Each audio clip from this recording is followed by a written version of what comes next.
কারগিলের শহীদ কারগিলের শহীদ ভারতীয় সেনাবাহিনী ভারতীয় সেনাবাহিনী কারগিলের শহীদ।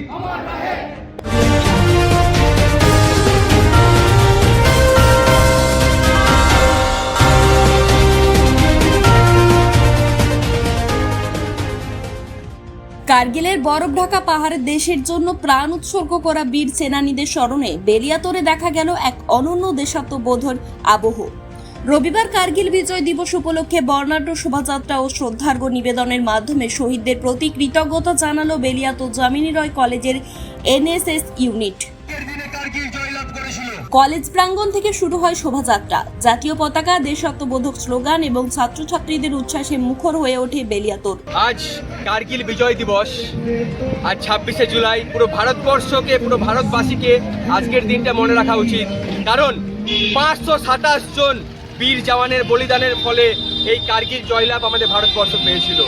তাই প্রত্যেকটা বছর যেমন আমাদের ভলেন্টিয়াররা এই দিনটাকে পালন করে থাকে, এবছরও সেটা পালন করছে এবং প্রত্যেকটা ভলেন্টিয়ার পথচারী মানুষদেরকে মিষ্টিমুখ করাচ্ছে এবং প্রত্যেকটা ভারতবাসীকে এই দিনটাকে স্মরণ করে সেই বীর জওয়ানদেরকে মনে প্রাণে তাদেরকে স্মরণ করা উচিত এবং শুধুমাত্র শহীদ হওয়ার পরে নয়, জীবিতকালীন প্রত্যেকটা ভারতীয় সেনাদেরকে আমাদের রেসপেক্ট করা উচিত, যে কোনো জায়গায়, যে কোনো সময়।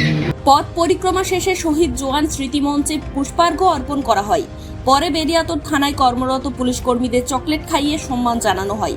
পথ চলতি সাধারণ মানুষকেও মিষ্টিমুখ করিয়ে দেশপ্রেমের বার্তা ছড়িয়ে দেন এনএসএস এর সদস্যরা। কারগিল বিজয় দিবস আর নানা রকম যে দিনগুলো হয়, আর্মি ডে বা স্বাধীনতা দিবস, এগুলো কার্যকরী আমরা এসে সশরীরে উদযাপন করছি। এরপরে আমাদের পরে জেনারেশন বা আমাদের যে ছোটো যারা, তারা আমাদেরকে দেখে উদযাপিত হবে। তারাও পরবর্তীকালে আমাদের দেশের যারা কর্মরত অবস্থায় আছে, যেমন আমাদের দেশের সৈন্য, তাদের প্রতি শ্রদ্ধা জানাবে। তাই এই কারণেই আমাদের সশরীরে বলতে, যেমন কিছু কিছু জন যারা সশরীরে আসতে পারবে না, তারা সামান্য স্ট্যাটাস লাগিয়ে বা কোনো রকম ভিডিও পোস্ট করে যারা উদযাপন করছে, ঠিক আছে, কিন্তু আমরা যারা সশরীরে করতে পারবো, তারা সশরীরে করাই ভালো মনে করি।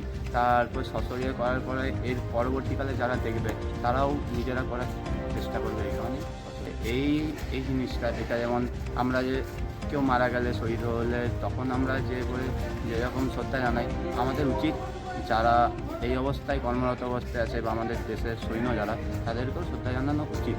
এবারে আমরা অনেকে জানাই, অনেকে জানাই না। উৎসবের আবহে কলেজে ফিরে শেষ হয় শোভাযাত্রা। আয়োজকদের কথায় শুধুমাত্র সামাজিক মাধ্যমে পোস্ট নয়, শহীদদের স্মরণে সরাসরি অংশগ্রহণই আগামী প্রজন্মের মধ্যে প্রকৃত দেশপ্রেম জাগিয়ে তুলতে পারে। বেলিয়াতোড় থেকে রাজেশ নাগের রিপোর্ট, ননস্টপ এক্সপ্রেস টিভি।